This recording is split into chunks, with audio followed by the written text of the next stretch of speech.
Famille, justice, enfance. Bonjour et bienvenue sur RLP dans Famille Justice Enfance numéro 123 avec Stéphane depuis le Périgord pour la seconde partie d'un entretien en 3 parties avec Frédéric Benahi, cadre d'un service de l'aide sociale à l'enfance et auteur de plusieurs ouvrages. Nous continuerons d'évoquer avec lui l'importance de l'intervention sociale dans la famille contemporaine et l'incidence sur les enfants, les mères et les pères de ces interventions. Mais tout d'abord, quelques actualités, ne bougez pas, c'est juste après ça. RLP. Radio libre en Périgord. Famille, justice, enfance. Un article du JDD, journal du dimanche de mai 2021, incite les magistrats à classer sans suite des affaires jugées trop anciennes pour lesquelles aucune enquête n'a été menée. Donc cette dépêche interministérielle, Justice et Intérieur, que le JDD a pu se procurer, avec les fiches qui l'accompagnent, incite en effet à la réduction du nombre d'affaires en cours dans les services d'enquête, et les procureurs doivent prendre des mesures propres à poursuivre la résorption des stocks de procédures, dit-on encore. Soit, en langage feutré, classer les affaires trop anciennes ou pour lesquelles aucun acte d'enquête a été réalisé. Voilà. Également la réalité des tribunaux d'aujourd'hui. RLP. Radio libre en Périgord. Famille, justice, enfance. Famille contemporaine française, voici donc la pension alimentaire minimale augmentée de 50% dès ce mois de novembre. Pour rappel, la pension alimentaire est dorénavant défiscalisée et constitue donc une niche fiscale car elle n'est pas déclarée aux impôts par celui qui la reçoit et elle n'est pas déduite par celui qui l'émet. Elle passe donc de 116 à 174 € par enfant et par mois. Dans le même temps, rien n'a été prévu pour toutes ces plaintes pour NRE, non-représentation d'enfants, qui sont déposées chaque année et qui, comme nous venons de le voir, vu qu'elles ne sont pas traitées, deviennent donc classées d'office. RLP. Radio libre en Périgord. Famille, justice, enfance. Moi, j'ai par exemple été assez surpris du nombre de mises à l'abri de femmes pendant le Covid. Mises à l'abri au secret. C'est-à-dire que quand il y ait d'intervention de la police, alors il faut en faire des mises à l'abri au secret. Oui, c'est ça, c'est le problème. Il n'y a pas de procureur, il n'y a pas de juge des enfants, et on sépare les parents des enfants, et on met des gens à l'abri comme ça, sur initiative personnelle. Ouais. Alors, le problème, c'est qu'effectivement, on est toujours embêté, parce qu'on a des chiffres, effectivement, des féminicides importants, et cette société est un peu du moindre risque. On vient et on dit, et tout d'un coup, on fait une mise à l'abri au secret. Ça veut dire que l'enfant perd tous ses repères. Ça veut dire qu'il n'a plus le droit d'être en lien avec l'autre parent de quelque façon que ce soit. Et qu'il y a 3 suicides de père par jour. Oui, mais parce que aujourd'hui, vous avez encore, je vous dis, des dogmes. C'est-à-dire qu'un père ne peut pas s'occuper d'un enfant de moins de 3 ans. Oui, ben ça, on peut l'entendre. Les besoins fondamentaux, on peut l'entendre. Mais dès que l'enfant sort, justement, après le 4 pattes, surtout à partir du moment où il marche, c'est plus difficilement écoutable. C'est-à-dire qu'on peut entendre effectivement qu'il y a ce moment très particulier de la première année, mais après, il faut mettre en face quelque chose qui permette à l'autre parent de prendre sa place. On sait à quel point les liens d'attachement précoce sont importants. C'est-à-dire qu'en plus, ça se passe pas du tout de la même façon pour un père que pour une mère. C'est-à-dire que le père réalise une adoption symbolique qui n'a pas apporté l'enfant, donc peut être très rapide, qui peut prendre quelques jours en fonction des pères, parce que tout d'un coup, devenir père, c'est quand même quelque chose de particulier. Mais il faut qu'on soit attentif à ce que le père puisse accueillir au moins le week-end, même sur des enfants en bas âge. C'est-à-dire qu'il puisse installer un lien avec son enfant. C'est-à-dire que si on remet un enfant dans une garde alternée à 6 ans, il va vous dire, mais moi, je ne connais pas le monsieur, quoi. Et il aura raison. C'est-à-dire que là, au niveau des JAF, c'est quels moyens les JAF te donnent pour s'assurer que l'enfant puisse construire une histoire des deux côtés. Et encore une fois, le problème se retourne à un moment. C'est-à-dire qu'il est renvoyé à ces femmes 13-14 ans, et vous ne savez pas vous occuper de votre enfant. C'est-à-dire qu'en plus, on demande à ces femmes, qu'à un moment, on leur a dit, il n'y a que vous qui pouvez le faire, et à 13-14 ans, quand l'enfant a des manifestations un peu difficiles à gérer, on lui signifie que finalement, elle ne sait pas s'occuper de son enfant. C'est vrai que vous êtes confronté à un panel de situations qui est très très grand. C'est vrai que nous ici, on est parti au départ des séparations conflictuelles, on s'est intéressé ensuite aux problématiques de la protection de l'enfance, mais on oublie un peu trop que la protection de l'enfance, l'ASE, ça touche énormément de situations très très vastes. C'est vraiment, il y a beaucoup de domaines auxquels vous êtes confrontés. Ouais. Oui, mais la séparation engendre des phénomènes graves. C'est-à-dire que je vais vous prendre un exemple là très récent, un père qui avait été très peu en contact avec sa fille, qui pour s'extraire de l'autorité maternelle demande à revenir chez son père au JAF. Le JAF, 14 ans, 15 ans, dit la parole de l'enfant, je ne peux pas m'opposer, elle va chez le père. Et finalement, cet enfant a compris que c'est elle qui donnait le tempo et qui choisissait. Et c'est une enfant qui a eu un parcours très compliqué, que nous, là, on essaie de récupérer tant bien que mal, qu'elle a des conduites prostitutionnelles, mais en fait, qui a utilisé le fait qu'elle puisse dire à un de ses parents, bah écoute, toi, t'es trop dur, je vais chez l'autre. Une fois qu'elle était chez l'autre, elle a dit, bah je rentre chez maman. Une fois qu'elle était chez maman, bah je rentre chez papa. On savait plus du tout où était l'enfant. On avait perdu, on s'est aperçu que cet enfant, en fait, était en train de mettre en place des conduites à risque conséquentes. Et on avait deux parents qui étaient totalement désabusés en nous disant, mais nous, on a fait que appliquer ce que nous a dit le JAF, quoi. Et quand on voulait s'en occuper, on n'avait pas le droit. Ouais, bah oui. Voilà. Et donc, il faut pas banaliser parce que là, effectivement, on a beaucoup de situations liées au départ à des conflits de couple et à des séparations qui, parce que traitées de façon inadaptée, nous amènent des situations extrêmement dégradées au moment de l'adolescence. Ouais. C'est-à-dire au moment où l'enfant peut mettre en acte ce qu'il a vécu plus tôt. RLP. Radio libre en Périgord. Famille, justice, enfance. Alors, j'avais aussi des remarques, moi, parce que vous savez, j'ai animé quelques permanences. Bon, depuis le Covid, on a arrêté, mais j'en ai fait quand même quelques-unes. J'ai vu arriver un certain nombre d'expériences, j'ai aidé des gens à monter des dossiers et autres. Et on a des histoires, je voulais vous en parler, mais vous avez à moitié répondu, mais je vais quand même évoquer le sujet pour qu'on puisse dire qu'on l'a fait, d'interventionnisme des sociaux sur, comment dirais-je, déjà avec une très très grande brutalité. Il faut se rendre compte que les choses parfois sont très brutales. Vous avez un binôme qui vient vous voir, qui passe 45 minutes avec vous, qui va dire relation fusionnelle, des gendarmes vont venir et puis vous verrez plus vos gosses durant 3 à 4 ans.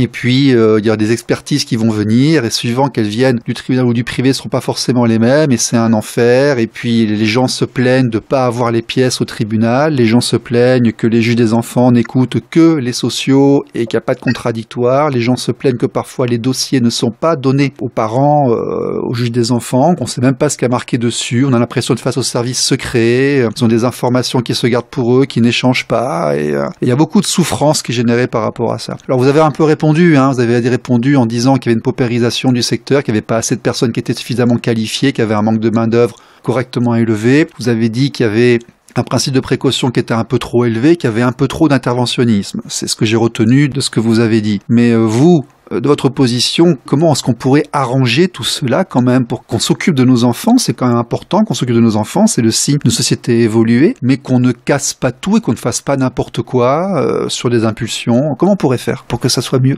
Alors déjà, pour expliquer un petit peu la crise du secteur, il faut savoir qu'un éducateur ou une éducatrice va commencer à même 1 300 € par mois dans les conventions, voilà. Donc on est souvent, en fait, on est aussi sur une... Oui, enfin j'ai passé le concours, on était 3000 pour 30 places. Donc ça, si jamais ils voulaient... bon. Oui, ça, on en est bien d'accord, il y a des leviers politiques, mais après... Il y a des choix, des choix qui sont faits. Oui, mais c'est quelle société on souhaite. Il y a quelque chose que je travaille beaucoup pour heurter volontairement les travailleurs sociaux. Aujourd'hui, vous êtes la police des familles. Et à partir de ça, on essaie de comprendre et de réfléchir, est-ce que finalement, la puissance publique ne nous demande pas d'être la police des familles et de venir comme ça. Ça donne des sujets très intéressants. D'abord, un mouvement de rejet par rapport à moi. Non, n'importe quoi. Nous, on est des gens bien. On se donne corps et âme. Et c'est-à-dire qu'il est nécessaire que les travailleurs sociaux comprennent que ils font effraction dans une histoire et que ça fait partie du travail. Donc il faut pouvoir aussi le poser. Après, là où je vous rejoins, et c'est là où le problème aussi de la suractivité des travailleurs sociaux, c'est que je fais le constat qu'actuellement on a une dégradation forte du vocabulaire et de la posture des travailleurs sociaux. C'est-à-dire qu'ils se positionnent en prescripteurs, souvent quand même dans des jugements de valeur. Et je reviens là au fait de pouvoir analyser sa pratique, c'est-à-dire le comment je travaille, pourquoi je travaille de cette façon-là. Et comme le socio-éducatif n'est pas une science en tant que telle, une appropriation par les travailleurs sociaux du langage fusionnel que vous avez pu évoquer avant. Ah oui, alors ça, c'est plein de trucs là-dessus. Ouais. Oui. Il y a une tête de mort accrochée au mur, l'appartement est trop noir. Oui, alors ça aussi, c'est pareil. Vous voyez, c'est des choses que moi je travaille au quotidien. C'est-à-dire que moi je suis assez clair, c'est que on n'est pas là pour expliquer aux gens s'il y a besoin d'avoir des rideaux de telle couleur ou si les placards sont rangés ou pas rangés. Et il y a des travailleurs sociaux qui font ça. Moi, j'ai vu et j'ai repris, ils passent la main sur les meubles. C'est pas ça, être travailleur social. C'est humiliant. C'est humiliant, en plus. Oui, et puis on se plaint qu'il n'y a pas d'organisme de surveillance. On peut pas joindre l'IGAS, par exemple. l'IGAS, on peut pas. On n'a aucun recours. Le jour où quelqu'un vient, un binôme vient chez vous, écrit un truc, même s'il y a plein de trucs faux marqués dedans, comme on peut pas l'avoir parce qu'il est au JD, on peut que le recopier, il n'y a pas d'autorité supérieure à qui on peut faire appel. On n'a aucune protection par rapport à ça. Alors, quand même, pour vos auditeurs et peut-être les avocats qui les accompagnent, normalement, et c'est prévu comme ça, les rapports doivent être rendus un mois avant. Oui, mais c'est jamais fait. Il n'est jamais le cas. Sauf que ça veut dire que à chaque fois... Il y a même des tribunaux où on ne peut pas consulter les dossiers. Clermont-Ferrand, par exemple. Mais ça veut dire qu'à chaque fois, vous avez quand même un vice de procédure et un non-respect du droit des usagers. Et ça, c'est important aussi parce que moi, je sais à quel point c'est compliqué, mais c'est-à-dire que le système actuel favorise, mais à tous les niveaux, pas que là, mais le non-recours au droit. C'est-à-dire qu'effectivement, il y a une forme d'épuisement imposé où tout devient compliqué. C'est-à-dire que pour consulter un dossier, il faut écrire au magistrat, qui accepte effectivement parce qu'il n'a pas le choix. Encore faut-il que le dossier soit classé, soit arrivé, et qu'effectivement, les éléments puissent être traités par un conseil, si les personnes ont un conseil. Donc moi, vraiment, j'insiste, il faut absolument qu'on puisse, plus il y aura de recours, plus la justice le remettra en place. C'est-à-dire que moi, par exemple, je vois trop peu d'appels sur les décisions. Alors même si les délais sont très longs, en tout cas en matière de protection de l'enfance, les délais sont quand même moins longs qu'au niveau du GEF, il n'y a pas d'appel. C'est-à-dire que les gens ne connaissent pas leurs droits. Et de la même façon, ça coûte cher. Il y a quelque chose... Ça coûte cher. On voit ces gens débarquer comme ça, et puis après, il faut dépenser de l'argent, parce que soit on a l'aide juridictionnelle, et auquel cas, l'avocat a 450 €, donc il s'en occupe.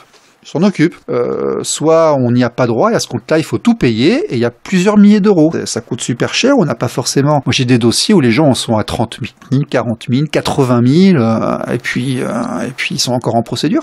Non, mais je vous dis, moi, je l'ai vécu personnellement. Je sais ce que ça coûte et je sais comment on peut provoquer un référé sur des paroles abusives. On peut même pas se défendre pour parler de dénonciation calomnieuse ou des choses comme ça. Après, en tout cas, au niveau du travail social, je demande aux gens avec qui je travaille, c'est de permettre la consultation. C'est-à-dire qu'une personne peut, tout ça, ce sont des procédures orales, c'est ça aussi qui fait que, et avec effectivement ce qui est ressenti, ce qui moi m'est envoyé par certains parents, c'est le fait d'être jugé à la fois par les travailleurs sociaux et d'être jugé tout de suite par le magistrat qui le reçoit, que ce soit le juge des enfants ou le juge des affaires familiales. Ah, c'est une brutalité. On reçoit un courrier, on est convoqué quelques jours plus tard, il y a un jugement qui arrive, et puis ensuite, vous avez une ou deux personnes qui vous parlent dans l'année, et vous pouvez rien répondre. C'est très très brutal, c'est extrêmement violent comme environnement. Oui, mais tout ce qui a trait à la protection de l'enfance, au départ, c'est un monde violent, puisque c'est des violences faites sur des enfants. Mais le problème, c'est que, de façon très inconsciente, on réintroduit de la violence, nous, travailleurs sociaux, dans un système qui l'est déjà. Et quand on arrive un peu à travailler avec les travailleurs sociaux cette question-là, c'est-à-dire finalement Qu'est-ce que vous renvoyez à l'autre? Et qu'est-ce qui vous autorise à renvoyer ces choses-là à l'autre? On a un gros travail qui est de moins en moins fait, j'en ai bien conscience, autour des postures éthiques et déontologiques des travailleurs sociaux. Le travailleur social n'est pas là pour, permettez-moi l'expression, engueuler un parent. Et ça, je le vois trop souvent. Ou pour lui parler de façon inappropriée, en se mettant tout de suite en position haute. C'est-à-dire que moi, par exemple, sur mon service, j'ai demandé à ce qu'on supprime les bureaux. C'est-à-dire que les gens ne sont pas reçus avec un bureau où la personne est sur un siège de bureau très confortable, et de l'autre côté, vous avez des gens sur des chaises pliantes, vous voyez, où on met tout de suite... Non, on reçoit les gens. Il y a plein de mots que j'ai changés.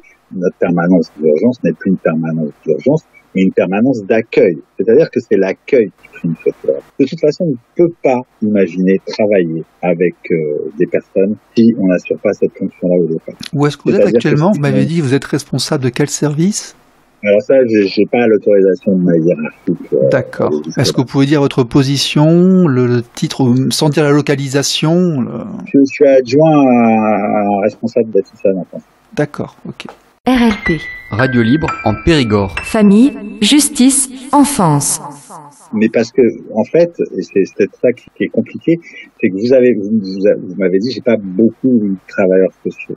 Et là aussi, il y a une paresse. C'est-à-dire que les travailleurs sociaux ne réfléchissent pas suffisamment l'environnement. Moi, j'ai pas dit qu'ils travaillaient pas. Hein. Je vous dis, j'assure, les 7 qui en Dordogne, ils bossent. Hein. Quand il y en a un qui va en maladie, c'est la fin du monde. Hein. Non, c'est pas ça qu'on est en train de dire du tout. Au niveau de l'implication, il n'y a pas de problème. Moi, ce que je vous dis, c'est quand je dis qu'ils ne travaillent pas, c'est qu'ils ne travaillent pas en dehors des situations. C'est-à-dire à l'élaboration et à la conceptualisation de qu'est-ce que je suis en train de faire. Pourquoi je fais ça? C'est-à-dire de façon complètement distanciée. C'est-à-dire qu'il y a des moments où on ne travaille plus sur des situations, on travaille sur sa posture face à l'autre et sur comment je fais pour accueillir l'autre. C'est-à-dire le mettre dans des conditions qui soient suffisamment propices à ce qu'il y ait un discours puisse à minima être authentique. Et même là, que le fait que des parents nous mentent ou aménagent la réalité, c'est pas ça qui doit nous occuper. La question, c'est pourquoi, à un moment, un parent est amené à nous raconter des histoires. Et souvent, les travailleurs sociaux ont l'impression qu'ils leur mentent à eux. Mais ils ne mentent pas aux travailleurs sociaux. Ils essaient de se défendre comme ils peuvent. Ou ils essaient que la situation bascule dans leur sens. Et c'est ça, il faut qu'on sorte de cet amalgame. Et je le redis, les travailleurs sociaux ne sont pas là pour dire qui est bon, qui est mauvais. Les travailleurs sociaux sont là pour décrire quelle est la qualité du lien entre la mère, la qualité du lien entre le père, et quelles sont les interactions d'un enfant avec ses parents. On n'est pas là pour dire qui fait bien, qui fait pas bien. Et ça, c'est extrêmement important. Et je le redis, le problème en France, c'est qu'on travaille très peu sur les ressources des parents. C'est-à-dire qu'on dit très peu à « Mais monsieur, qu'est-ce que vous pouvez me proposer ?» Et là, généralement, quand on dit « Monsieur ou madame, qu'est-ce que vous pouvez me proposer ?» Je peux vous garantir que généralement, c'est eux qui font le rapport et qui nous donnent des éléments qui sont à la fois opérationnel et dans l'intérêt de l'enfant. RLP. Radio libre en Périgord. Famille, justice, enfance. Dernière petite partie avec Frédéric Benahi. Vous vouliez, si j'ai bien compris, parler des nouvelles parentalités, de nouvelles références à construire pour les acteurs du social. Bon, on a beaucoup parlé, effectivement, on commence à en voir arriver quelques-uns. J'ai eu quelques invités dernièrement qui ont dit que dans les modèles éducatifs, nous avons assez peu de recul, hein, mais on voit aussi commencer à arriver des séparations de couples homosexuels avec des enfants qui peuvent se passer mal. Moi, je dis qu'on est amené à avoir une convergence d'ailleurs avec ces types de familles parce que comme ils ont moins de droits parentaux que nous, parce qu'il y a des problèmes d'affiliation, les séparations sont encore plus brutales pour les enfants. Est-ce que vous, en tant que professionnel, vous avez été confronté à ces nouveaux types de parentalité ? Alors, on commence effectivement à être confronté à des couples homosexuels qui se séparent, hein, comme ça peut arriver. Et effectivement, avec cette problématique que l'affiliation n'est établie que d'un côté. Oui, il faut qu'il y ait, pour pouvoir rappeler aux gens, il faut qu'il y ait adoption commune et autres, c'est très difficile. Et donc, quand ils vont commencer à se battre, comme les autres, hein, quand un pourcentage d'entre eux vont ne pas s'entendre, hein, comme dans le reste, c'est normal, c'est statistique. Il y a une rupture de lien extrêmement brutale qui s'effectue. Oui, alors j'ai employé un mot fort pour... il y a quelque chose de l'ordre du rapt. C'est-à-dire que tout d'un coup, il y a une cassure nette avec le parent dont il n'a pas de droit et avec finalement très peu de possibilités de recours. Nous, on est, en tant que travailleurs sociaux, très en difficulté avec ça, puisque on disait, notre travail se base sur l'autorité parentale. On va essayer de se décaler un peu en prenant les figures d'attachement. Puis un point sur lequel je voudrais revenir plus tard sur les ruptures transgénérationnelles, parce que c'est important aussi d'avoir ça en tête. Et oui, là, on arrive sur des personnes qui sont, mais alors, totalement démunies, parce que dans l'impossibilité finalement d'activer quelques systèmes de justice que ce soit. Donc, ce qu'on voit arriver, nous, c'est finalement le parent n'ayant pas de droit, utiliser des services comme le 119, notre service de l'enfance en danger, utiliser les institutions pour finalement donner des éléments de danger avérés sur l'autre parent pour que leur situation soit enfin entendue. C'est-à-dire que, et ça pourrait faire aussi l'objet de toute une émission, c'est comment à un moment on instrumentalise la protection de l'enfance dans les conflits. Et là actuellement, effectivement, au niveau de tout ce qui est homoparentalité, on voit arriver des gens qui nous disent de toute façon je n'avais pas le choix, je devais en passer par la protection de l'enfance puisque le juge des affaires familiales ne me reconnaît pas en tant que... Voilà. Donc il va falloir former tous les acteurs. Une fois de plus, mon objet de travail, c'est le lien. C'est-à-dire que quand un couple homosexuel se sépare et que l'enfant a 5 ans, pour moi, il a un lien établi avec ses deux parents. Donc comment effectivement préserver ce lien? Et c'est là qu'on a cette difficulté avec la question de l'autorité parentale et des personnes qui se retrouvent sans recours aucun. Est-ce que vous, en tant que travailleur social, vous voyez une différence entre les enfants qui viennent de couples homosexuels dans vos services avec les autres, ou est-ce que c'est peut-être très très tôt parce que c'est très récent, mais vous avez ça se passe bien?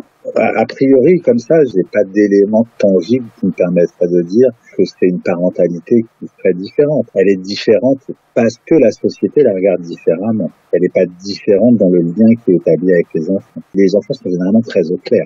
Voilà, ils ont ou de papa ou de maman, ils sont très au clair avec ça.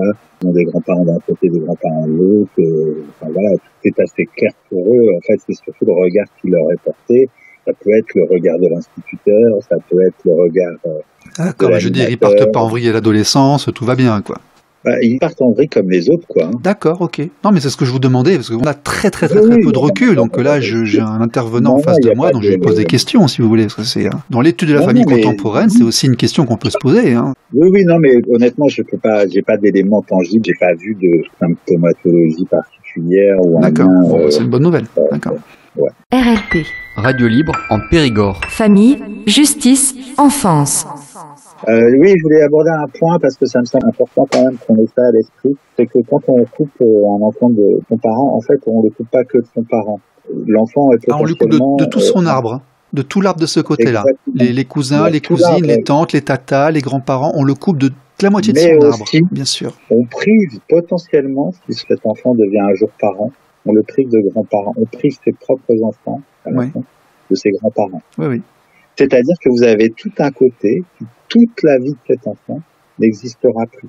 Absolument. C'est-à-dire que quand il aura un enfant, on ira voir papy-mamie peut-être du côté maternel, mais il n'y aura pas de papy-mamie du côté paternel. Il faut que les gens aient ça en tête. C'est-à-dire que c'est pas un couple qui se sépare, c'est pour ça qu'à un moment, je vous parlais un peu du paradoxe de la séparation parentale, c'est-à-dire que oui, il y a une déconstruction de l'histoire parentale, mais attention parce que l'enfant lui est en pleine construction de son histoire pour longtemps.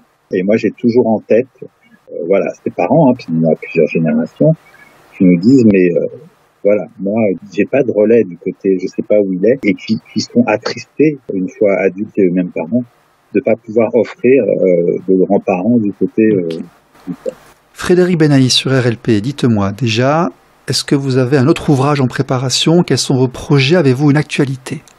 Alors, au niveau de l'actualité, je pense qu'effectivement, je vais prochainement quitter l'aide sociale à l'enfance et essayer d'aller sur des lieux un peu plus axés autour de la prévention réel.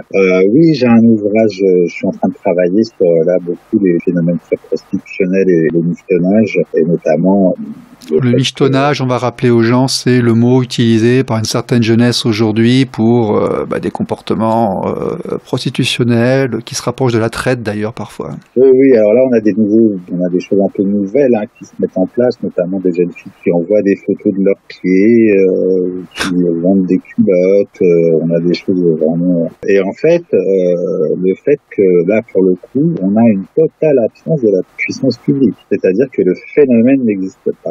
Quand même, quand on va montrer les lieux, on est dans des phénomènes de prostitution avérés ou des mineurs, ça n'existe pas. Les clubs de prévention nous disent ça n'existe pas. Quand on leur explique que oui, ça n'existe pas sur leur quartier, parce que de toute façon, les jeunes filles sont transférées vers d'autres lieux, mais elles sont issues du quartier. Enfin, voilà, il y a une espèce d'omerta là autour de tous ces fonctionnements, et c'est vrai que je travaille sur ces questions-là actuellement. Et c'est pourquoi effectivement le corps et l'image vient se mettre en scène comme ça de façon de plus en plus précoce, c'est-à-dire avec TikTok, avec des choses comme ça. Et pourquoi après on arrive à de mises en danger qui sont parfois sans retour. J'ai un autre ouvrage qui est sorti qui s'appelle L'éloge du social, histoire d'un burn-out qui traite effectivement au travers d'exemples concrets de l'épuisement professionnel des travailleurs sociaux. C'était Frédéric Benahi sur RLP. Monsieur Benahi, merci beaucoup. Je sais que il est tard.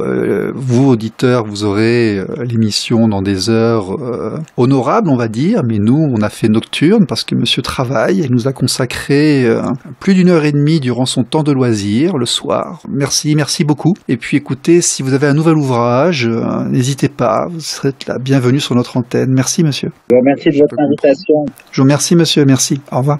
RLP. Radio libre en Périgord. Famille, justice, enfance.